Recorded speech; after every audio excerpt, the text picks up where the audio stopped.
All right, let's dive into a topic that has captivated imaginations for centuries: devil's pacts. We're going to be looking at historical accounts, real magical practices, and we even have a modern-day crime that's going to blow your mind. We're going to unpack what really went down with these supposed deals with the devil. Are you ready to get a little dark? Oh, absolutely. It's a fascinating area to explore, because it allows us to look not just at the myths, but also at the very real ways that the idea of evil has been used throughout history. Yeah, that evil thing, that's always a bit of a wild card, isn't it? So, okay, when you hear devil's pact, what's the first thing that pops into your mind? Like for me, I always picture, some desperate soul, maybe in a dimly lit room, shaking hands with this shadowy figure, and there's like a contract signed in blood, the whole 9 yards. Yeah, that's the classic image, right? And that image, I think, is largely shaped by the story of Faust, that ambitious scholar who makes a deal with the demon Mephistopheles for ultimate knowledge and power. Faust. Right, right. The OG pact maker. But it's interesting, though, that this story, which is centuries old, still resonates with us today. I mean, think about it. It's been adapted countless times. It even pops up in pop culture. Like even The Simpsons did a take on it. Why do you think that is? Well, I think it taps into something very human, that desire for more, for pushing the boundaries of what's possible, even if it means maybe taking a risky shortcut. I think Faust's ambition, his willingness to pay any price for knowledge and power, feels strangely relevant in our modern world, where success is often, celebrated above all else. That's a great point. It's like the Faust story is both, like a cautionary tale and a reflection of our own desires and anxieties. But okay, let's shift gears a bit. Let's move beyond the fictional world for a bit and get into some real history. Did people actually try to, summon demons and make these kinds of deals in real life? The historical record is surprisingly detailed on that front. In the 16th and 17th centuries, there was a real interest in what we might call like ceremonial magic. Magicians would use these elaborate rituals, often outlined in books called grimoires, to try and summon and communicate with spirits. So it was like what, a magical cookbook, but for like summoning demons? In a way, yeah, you could say that. But it's important to remember that the goal wasn't always to, make a deal with the devil. These magicians believed they could use offerings like things like incense, animal blood, or, specially prepared foods to attract and interact with spirits. Wait, hold on. Offerings? So they were like trying to bribe the demons with snacks. Well, not exactly. It was less about, bribery and more about creating a kind of reciprocal relationship, I think. They believed these offerings would make the spirits more receptive to their requests or questions. Okay, so no soul selling involved, just a bit of supernatural hospitality like, hey, come on in, have some snacks, let's chat. Precisely. They weren't trying to buy favors or anything. They were trying to establish like a channel of communication with the spirit world. And get this, they were incredibly meticulous about the types of offerings they used. For example, they believed that the blood of flying animals, like birds or bats, was more potent because it was like closer to the heavens. Oh, that's some serious attention to detail.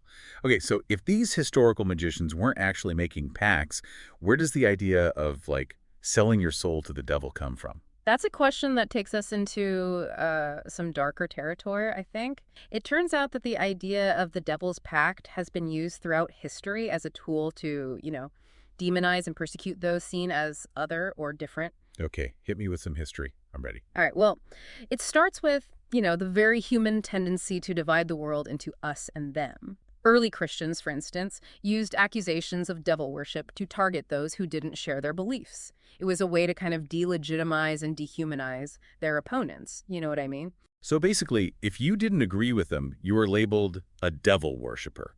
Like, you don't like my sandals, you must be in league with Satan. Essentially, yeah, but it didn't stop there. Even within Christianity, the accusation of a pact with the devil was used to target groups deemed heretical, meaning those who held beliefs that differed from the accepted doctrine of the church. Oh, okay, got it. So give me an example. Like, who are we talking about here? Oh, a prime example would be the Knights Templar. They were a really powerful medieval order that was accused of making a pact with a spirit called verbi stirring. This accusation, along with others, ultimately led to their persecution and downfall. Whoa, so even a group as powerful as the Knights Templar wasn't immune to this kind of fear-mongering. Not at all. And this pattern continued, throughout history. During the Reformation, which was like a period of intense religious upheaval in Europe, Catholics and Protestants would accuse each other of making pacts with the devil. It was a way to discredit their rivals and justify their own actions. So it's like the Devil's Pact became the ultimate smear campaign, like a way to use fear and superstition to control and silence people. Exactly. And of course, we can't forget about the witch hunts, which were, fueled by the terror of those who are believed to have made pacts with the devil. It's a really dark chapter in human history, for sure. Yeah, no kidding. And you mentioned earlier that there's even a modern-day crime that involved a supposed Devil's Pact. This is where things start to feel really, really unsettling. This modern-day case, like what actually happened. It's kind of hard to believe that something like a Devil's Pact would be involved in a crime, in the 21st century. It really shows you how these old narratives, even though we might think of them as just myths, can still have a powerful hold, sometimes even a dangerous one, on people. So in 2020, there was this double murder in London, happened in a park, and the guy who did it, he actually claimed he had made a written pact with a demon. Wait, a written pact? Like an actual contract? Yeah, that's what he said. And according to his confession, the pact said that he had to kill 6 women every 6 months. And in exchange for doing that, he would get, wealth, power, win the lottery, all that. It's like so chilling to think that someone could actually believe that, doing something so horrific would bring them some kind of reward. It is, and this case kind of brings up the idea of what you might call modern-day pacts. These maybe less obvious ways that we still, without realizing it, demonize other people. Modern-day pacts, huh? Okay, so what are we talking about here? Obviously, we're not, like, drawing up contracts in blood or anything like that. Right, but think about how easy it is to, dehumanize someone online. We reduce people to labels, their ideology, their political party, and we forget that they're, complex individuals. Yeah, that's so true. We're so quick to judge people, to write them off if they don't fit into our little worldview. And that judgment, that's a form of demonization, isn't it? We create these mental boxes, good and evil, and then we just shove people into them off based on, really superficial things. Instead of actually having, real conversations with people, we just resort to name calling. It's all us versus them. Exactly. And those kinds of simple narratives, they can have real consequences. They can fuel prejudice, discrimination, even violence. It's almost like we make these unconscious pacts with our own biases, Yeah. our fears. And those pacts, they can blind us to, like, the humanity of other people. That's a good way to put it. It's like we're trading our empathy and understanding just so we can feel certain, so we can feel like we belong to a group, and that group is defined by who they're against. So how do we break out of this? Yeah. How do we become more aware of this? These subtle ways we might be demonizing others. It starts with looking inward. We have to question our assumptions, our own biases, ask ourselves, who am I quick to judge and why? And maybe, most importantly, am I actually willing to listen to perspectives that challenge my own? That can be hard, though, right? Yeah. Challenging our own assumptions. It can feel like we're, betraying our group somehow. True. It takes courage to step outside of those echo chambers, and really engage with people who see things differently.